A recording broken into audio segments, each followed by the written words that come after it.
안녕하세요, 지프랑입니다. 오랜만에 영상으로 이렇게 인사를 드리는데요. 저희가 영상을 찍게 된 이유는 이제 상담을 많이 받다 보면은 궁금해 하시는 것들이 거의 공통적으로 궁금해 하시는 것들이 있어요. 그것을 저희가 이제 질문 형태로 만들어 가지고 질문하면 답변을 해드리는 그런 형태로 한번 영상을 찍어 보려고 하거든요. 한번 끝까지 영상을 시청해 주시면은 도움이 되실 거라고 생각을 하고 저희가 시원하게 한번 답변을 해드리도록 하겠습니다. 네. 질문을 한번 해보도록 하겠습니다. 네. 지입차 이것이 궁금하다. 첫 번째 질문입니다. 분양 가격이 비싼 이유는 무엇인가요?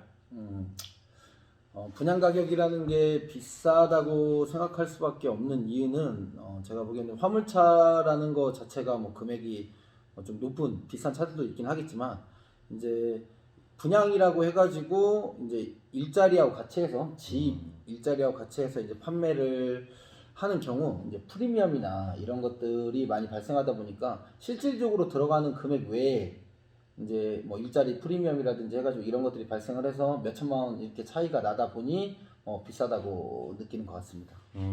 이제 한마디로 예를 들어서 이제 뭐 차량에 들어가는 순수 비용은 예를 들어서 5천만 원인데 여기에 프리미엄 비용을 뭐 2천, 3천을 더 붙여가지고 하기 때문에 8, 9천에 분양을 하니까 그렇죠. 비싼 이유라고 네네. 생각을 하시면 그래서 될 이제 것 분양이라고 하는 건 비싸다고 느끼는 것 같습니다. 두 번째 질문입니다. 지입차 시작하면 사기 당한다는 말이 있는데 왜 그런 이야기들이 나오는 건지. 방금 전 얘기하고도 조금 뭐 비슷한 부분이 있기도 하고 그거 말고도 다른 부분이 있을 것 같긴 한데 이제 지입차를 하게 됐을 경우 이제 분양 금액이나 이런 것들을 본인들이 판단했을 때 기본적으로 내가 차량을 사서 뭐 부대 비용 들어갈 것도 들어갈 거 외에 그러니까 실제 들어가는 비용 외에 추가 그냥 분양 피해에 대한 뭐 예를 들어 그 알선 프리미엄이라고 하죠. 그런 거에 대한 게 들어간다고 하더라도 그거 알고 구매하시는 분들이 있는데 이제 그런 이유는 제가 보기에는 이 일자리가 그만큼 뭐 그런 프리미엄을 줘도 괜찮다고 생각하는 일자리여서 분명히 계약을 했을 텐데 실질적으로 들어갔을 때 내용이 달라지거나 이러면은 집 사기라는 말들이 나올 것 같은데 이제 첫 번째로 주 5일 근무를 한다든가 그리고 뭐 그 주간에 근무를 하고 출퇴근 매일 할 수 있다든가 뭐 요즘에 그 차주분들이 선호하는 주 5일 근무에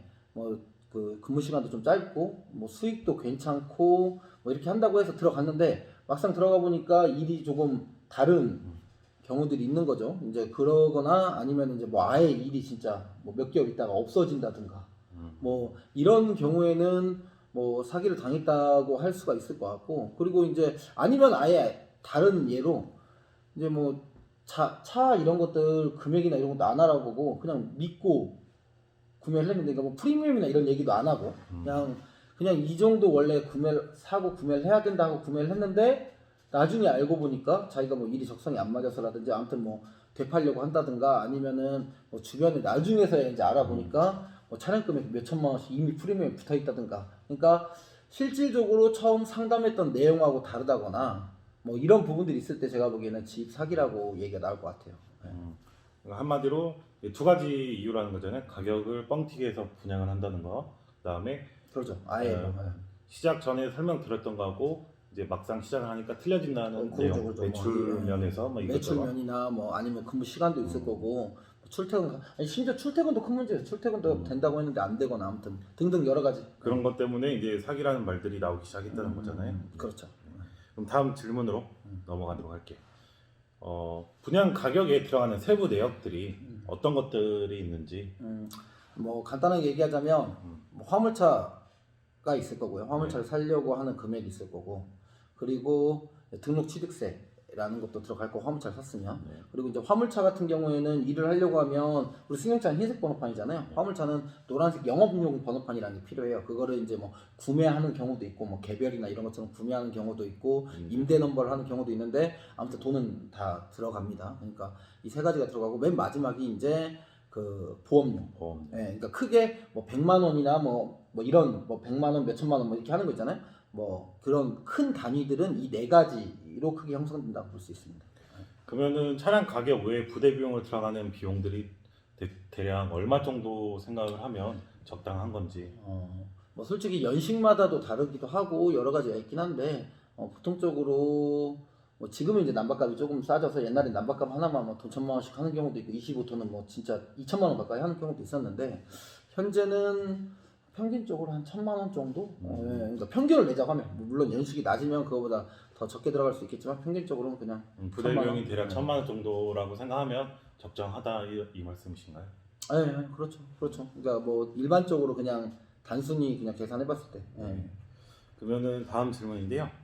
뭐 차량을 하기 위해서는 이거 일을 하기 위해서는 차량이 필요한데 뭐 5톤 축차라든지 아니면 14톤이라든지 이 둘 중에 어떤 것을 하는 게 더 일하시는데 더 큰 도움이 될까요?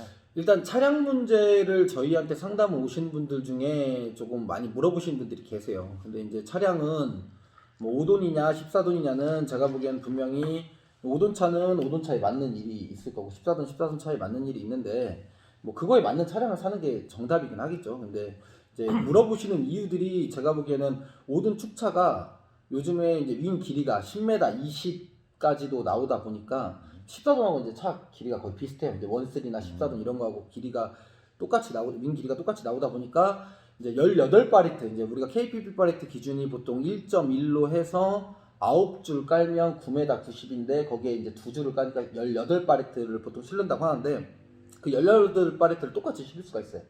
그러다 보니까 5돈 축차로 그 14돈 일들을 뭐 윙 길이 때문에 대신하는 경우가 있는데 이제 저는 그렇게 생각을 해요. 이제 5돈 축차 같은 경우에 14돈 짐하고 똑같이 부피는 실을 수 있다고 하더라도 길이는 똑같으니까 이제 무게가 많이 안 나가는 이제 뭐 이제 부피쯤, 예를 부피쯤 들어서. 뭐 예를 들어 말해서 뭐 공캔이라든지 이런 가벼운 것들 있잖아요. 이제 그런 부피침들을 실을 때는 제가 보기에는 뭐 상관은 없는데 이제 중량 이제 뭐 음료라든지 물이라든지 그 외에도 뭐 쌀도 있고 뭐 많을 거 아닙니까? 예를 들어 뭐 그 중량물을 실을 경우에는 5돈 축차로 하면은 뭐 자주 계속 실다 보면은 분명히 문제가 있을 거라고 생각을 하거든요. 그래서 저는 저희 회사는 이제 중량짐도 좀 있는 편이기 때문에 저희 회사 일을 하시는 분들한테는 뭐 5돈 축차보다는 14돈이나 원쓰리 이런 것들을 권하는 경우가 많이 있습니다. 근데 이제 다만 5돈 축차를 이제 뭐 그 이런 걸 여쭤보시는 분들이 계시죠. 이제 5돈 축차로 했을 경우 뭐 그 차량 처음에 초기 비용이 적잖아요. 그러니까 초기 비용이 적으니까 할부도 덜 나고 하니까 수익을 그만큼 더 가져갈 수 있지 않겠냐. 똑같은 똑같은 일을 할 때 다른 차로.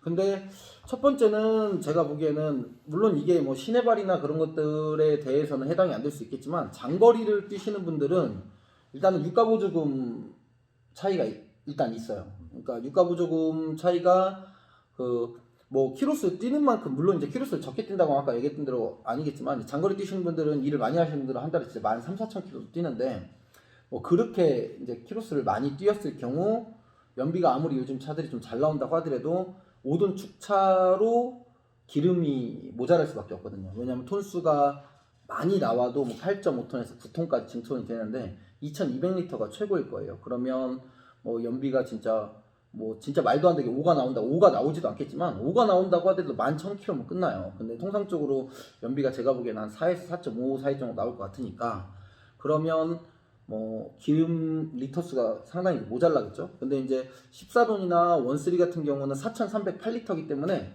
일단은 그 유가보조금도 더 나오기도 하고요.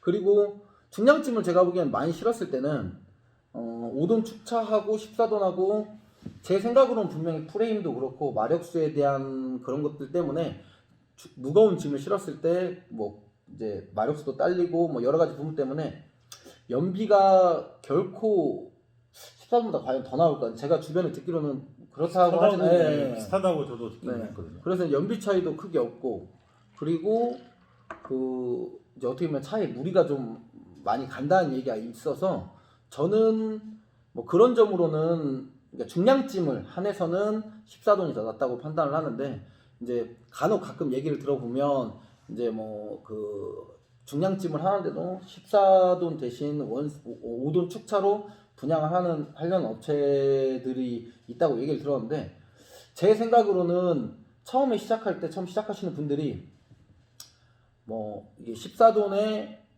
그 같은 연식으로 한다고 하더라도 14돈에 프리미엄 뭐 이것저것 부대 비용에 프리미엄을 붙이는 거하고 5돈 축차 분명히 가격 차이가 좀 초반에 몇천만 원 차이가 날 거거든요. 그러니까 이게 접근성이나 그리고 뭐 잘 모르시는 분들 봤을 때는 14돈 하면은 대형면에 운전하기도 힘들 것 같은데 5돈 축차는 그래도 해볼 수 있지 않을까. 근데 이미 이제 윙 길이가 아까 말씀드렸던 대로 똑같이 나오기 때문에 앞에 헤드 그 차체 헤드 차이는 별로 없어요. 그러니까 전체 길이가 정말 얼마 차이가 안 나요. 그렇기 때문에 제가 보기에는 그런 걸로 접근하기에는 좀 아닌 것 같고, 저는 아무튼 중량짐은 뭐 14돈, 뭐 중량짐이 아닌데 부피짐을 거의 주로 실는데 한다고 하면 제가 보기에는 5돈 축차도 괜찮다고 생각을 합니다. 네, 그 다음 질문으로 넘어가도록 하겠습니다. 그러면 신차로 진행을 하는 거하고 중고차로 진행을 하는 거, 이거는 뭐 본인 선택 사항에서 좀 차이는 나겠지만 어떤 것으로 하는 게 더 맞다고 생각을 하시는 건지. 일단 신차, 중고차 두 개 다 장단점이 있긴 한데, 이제 신차 같은 경우에는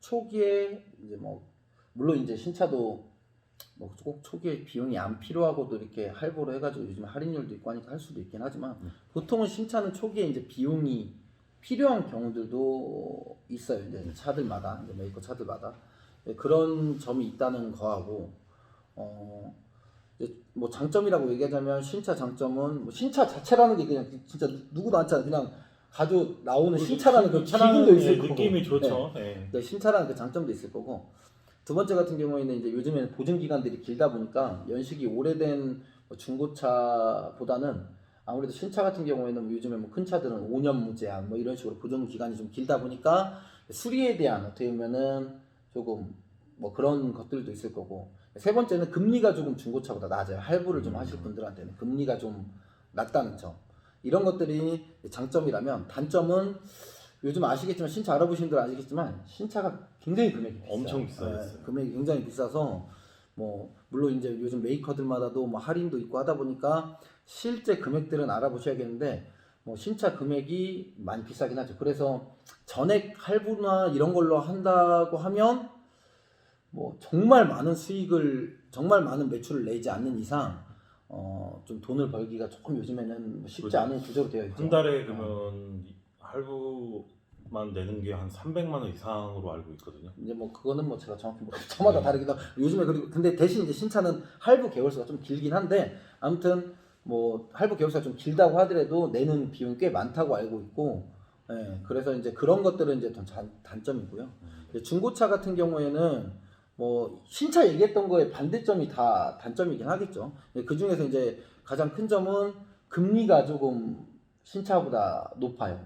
그리고 두 번째는 차를 잘못 사면 이제 뭐 수리에 대한, 물론 신차도 이제 복불복으로 좀 계속 애매기는 차들은 애를 먹일 수가 있겠지만, 신차 같은 경우에는 그래도 보증 기간이라는 게 있어서 수리를 해주는데, 중고차 같은 경우에는 보통 상사에서 산다고 하더라도 보증 기간이나 이런 것들이 좀 짧거나 뭐 거의 없다, 솔직히 거의 없다고 보시면 돼요. 그렇기 때문에 이제 뭐 서로 협의해서 뭐 수리를 좀 일부 뭐 문제가 있으면 해주긴 하겠지만, 뭐 중고차를 구매하고 시간이 꽤 흘러서 문제가 발생하면 다 본인 부담이기 때문에 이제 수리비나 이런 것들이 어떻게 보면 좀 많이 나갈 수도 있겠죠. 차를 잘못 사면.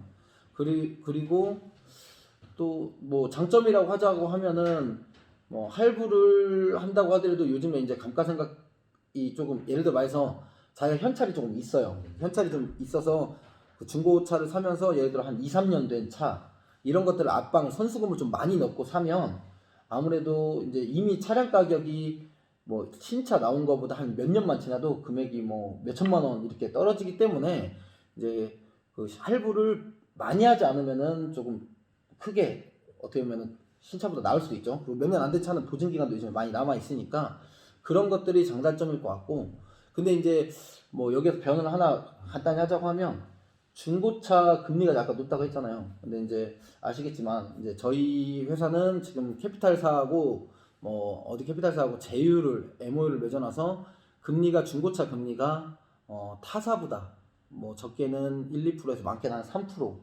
싸다는 거를 말씀드리고요. 그러니까 뭐 저희 회사에서는 중고차를 하는 것도 뭐 나쁘진 않다고 생각해요. 근데 이제 뭐 신차를 하는 것도 저는 그러니까 신차는 이제 처음에 좀 선수금이 있고 그리고 뭐 이러신 분들 괜찮을 것 같고요. 이제 중고차도 선수금이 있는 게 좋긴 할 것 같은데. 그러죠. 예. 아무튼 뭐 중고차 신차는 뭐 제가 보기에는 솔직히 말해서 이제 중고차가 진짜 괜찮은 매물이 좋은 매물이 뭐 가격 대비해서 연식 괜찮은 게 나오면은 중고차를 하셔도 괜찮고 그게 아니라고 하면 저는 신차도 괜찮다고 생각합니다. 예. 그거는 이제 본인이 선택 사항이라고 네. 생각을 하시면 될 것 같아요.